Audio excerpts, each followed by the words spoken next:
তাদের এমন হালত এই জন্যই তারা দুনিয়াতে ইচ্ছাকৃতভাবে তার রোজা ভেঙে ফেলেছে, বলেন নাউযুবিল্লাহ। কেমন অবস্থা একটু চিন্তা করেন তো। যে শরীরের মধ্যে সামান্য একটা ব্লেডের একটা আঘাত লাগলে অবস্থা সিরিয়াস হয়ে যায়, আর ওই জায়গার মধ্যে নিজের গাল নিজের ধারালো কলার দিয়ে নিজে হারবে আর চিৎকার করবে, আর রক্ত পড়তে থাকবে আর চিৎকার করতে থাকবে, পাগুলো উপরের দিকে থাকবে আর মাথাটা নিচের দিকে ঝুলানো থাকবে, বিশাল গাছের মধ্যে বাঁধা থাকবে। এখন বলেন, যারা আমরা ইচ্ছাকৃতভাবে রোজা ভেঙে দেই, ইচ্ছাকৃতভাবে রোজা ভেঙে ফেলি, আমাদের কেমন হালত হবে? রোজা যদি কেউ ইচ্ছাকৃতভাবে যদি ভেঙে ফেলে তার ভয়াবহতা কেমন? আল্লাহ রাসূল সাল্লাল্লাহু আলাইহি ওয়াসাল্লাম একদিন ঘুমিয়ে আছেন। আল্লাহ রাসূল বলেন, আমি স্বপ্নে দেখতেছি হঠাৎ করে আমার দুই পাশে দুইজন ব্যক্তি আসছে, আয়েশা আমার দুই হাতের মধ্যে দুইজন দুই দিকে ধরছে, ধরিয়া বলতেছে, ইয়া রাসূলুল্লাহ চলেন। আল্লাহ রাসূল বলেন, কোথায় যাব? আমাদের সঙ্গে চলেন। আল্লাহু আকবার। আল্লাহ রাসূল বলেন, আমাকে তারা নিয়ে দেখলাম বাহিরে গিয়া বিশাল বড় পাথরের পাহাড় দেখা যায়। সুবহানাল্লাহ। আল্লাহ রাসূল বলেন, এই পাথরওয়ালা পাহাড়, এত বিশাল পাহাড়, কবে উঠেন? আল্লাহ রাসূল বলেন, আমি বললাম না, আমি উঠতে পারবো না, আমার শরীরে শক্তি কুলাবে না। তখন তারা বলল, আপনি চিন্তা করবেন না, আপনি সাহস করে উঠে আপনাকে পুরোপুরি ভর দিয়ে আমরা ওই পাহাড়ের উঁচু টিলা উঠাইয়া দেব। সুবহানাল্লাহ। আল্লাহ রাসূল বলেন, স্বপ্নে যুগে এই অবস্থা আমি দেখতেছি, পাহাড়ের উপর যখন আমি উঠলাম, ওইটা যখন সামনে যখন অগ্রসর হইলাম, এমনি দিকে বিশাল করে চিৎকারের আওয়াজ শোনা যায়। আমি তাদেরকে জিজ্ঞাসা করলাম, এই বিকট আওয়াজ কেন শোনা যায়, চিৎকারের আওয়াজ কেন শোনা যায়? তারা কিছু না বলে আল্লাহ রাসূলকে সামনে আগায় নিল।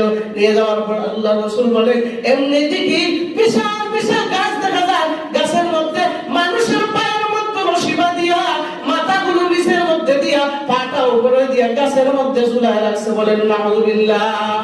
গাছের মধ্যে ঝুলায় রাখছে, শুধু তাই নয়, ঝুলায় রাখছে আর দেখি বিশাল বিশাল বড় খড়ার ধারালো খড়ার দিয়ে তার গালের মধ্যে ছিঁড়তেছে আর ফাটতেছে আর চিৎকার করতেছে আর রক্তগুলা বেয়ে বেয়ে পড়তেছে। তারা ইচ্ছাকৃতভাবে এগুলাই করতেছে। আমি জিজ্ঞাসা করলাম, ভাই তাদের এমন হালত কেন? ইয়া রাসূলুল্লাহ, ইয়া হাবিবাল্লাহ, তাদের এমন হালত এই জন্যই তারা দুনিয়াতে ইচ্ছাকৃতভাবে তার রোজা ভেঙে ফেলেছে, বলেন নাউযুবিল্লাহ। কেমন অবস্থা একটু চিন্তা করেন তো। যে শরীরের মধ্যে সামান্য একটা ব্লেডের একটা আঘাত লাগলে অবস্থা সিরিয়াস হয়ে যায়, আর ওই জায়গার মধ্যে নিজের গাল নিজের ধারালো কলার দিয়ে নিজে হারবে আর চিৎকার করবে, আর রক্ত পড়তে থাকবে আর চিৎকার করতে থাকবে, পাগুলো উপরের দিকে থাকবে আর মাথাটা নিচের দিকে ঝুলানো থাকবে, বিশাল গাছের মধ্যে বাঁধা থাকবে।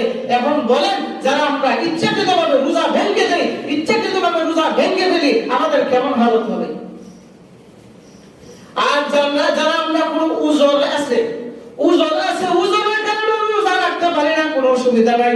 আপনার এমন এক অসুস্থ হয়েছে যে অসুস্থতার কারণে আপনি রোজা রাখতে পারেন না, তবে এই অসুস্থতা যদি স্থায়ী না হয়, মানে সবসময় যদি এই অসুস্থতা হয় না, যেমন ধরেন আপনি রোজার মধ্যে অসুস্থ হয়েছেন, হঠাৎ করে জ্বর উঠছে, হঠাৎ করে এমন পেটে ব্যথা হচ্ছে যে পেটে ব্যথা ওঠার কারণে ওষুধ খাওয়া লাগতেছে, খালি খাওয়া লাগতেছে, জ্বরের কারণে খালি খাওয়া লাগতেছে, রোজা ভাঙা লাগতেছে, কোনো অসুবিধা নাই, রোজা ভাঙতে পারবেন। তবে এটা তো স্থায়ী না। এটা কি স্থায়ী?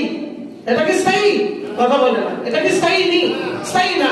তো এখন কি করবেন? রোজাটা ভাঙলেন, রমজানের পরবর্তীতে আপনারা এই রোজাগুলো আদায় করে নেবেন। এই রোজাগুলা রমজানের পরবর্তী কি আপনারা শরীর কি ব্যাপার থাকবো, শক্তি আসবো না?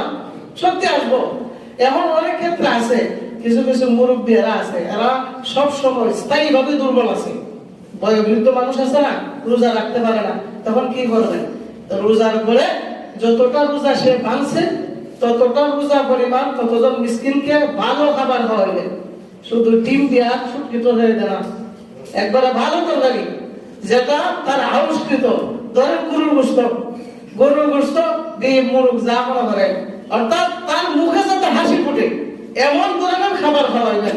সাধারণ কোনো খাবার খাওয়ানো হবে না, তাদেরকে খাবার খাওয়াই দিবেন, এগুলো আদায় হয়ে যাবে ইনশাআল্লাহ, বলেন আলহামদুলিল্লাহ। আর যদি কেউ ইচ্ছাকৃতভাবে রোজা ভাঙে, ইচ্ছাকৃতভাবে যদি রোজা ভেঙে ফেলে, রোজা রাখে না, একবারে বাদ দিয়ে দিছে, তার একটা রোজার কাফারা হলো একটা রোজার জন্য সে 2 মাস রোজা রাখা লাগবে। সুবহানাল্লাহ বলবেন না? কয় মাস? 1 মাস রোজা রাখতে শুকিয়ে যায়, একবার লম্বা শেষ। আর একটা রোজার কারণে যদি 2 মাস রোজা রাখা লাগে, যেই মুনাফিকরা, যেই ফাসিকরা এই গুনাহকে, এই রোজাকে আমরা ইচ্ছাকৃতভাবে ছেড়ে দেয়, রোজা রাখে না, তার কেমন হালত হবে, কেমন অবস্থা হবে একটু চিন্তা করেন।